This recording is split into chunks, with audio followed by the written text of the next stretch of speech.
உங்க தாத்தா அந்த தாத்தாவே பாத்துக்கிறாராமா. அந்த தாத்தா கூப்பிட்டாராமா.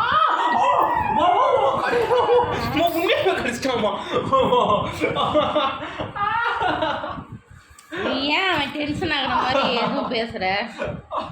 கடிக்கிற அவனுக்கு நாயே உன்னை கூப்பிட்டேன். உன்னை கூப்பிட்டா எந்திரா. நீ எந்திரா. நீ எந்திரா. நீ எந்திரி. பிடிச்சா ஒன்று கிடையாது. நீ கிளம்பு. நீ கிளம்பிதான் ஆகணும். அவன் கிளம்ப மாட்டான். என்ன பயந்துருவோம் நாங்க? பத்தியா படுத்துட்டோம். கிளம்புனா கிளம்பு. அதெல்லாம் வேணாம். செவ்வா கையை பார்க்கலாம். வா. சந்தோஷ் கூப்பிட்டுட்டான். நீ என்னெல்லாம் தெரியாது.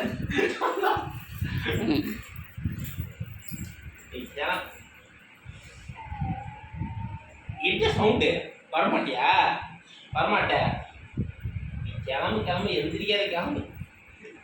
நீ கிளம்பு. பாப்பா சந்தோஷ் கூப்பிட்டா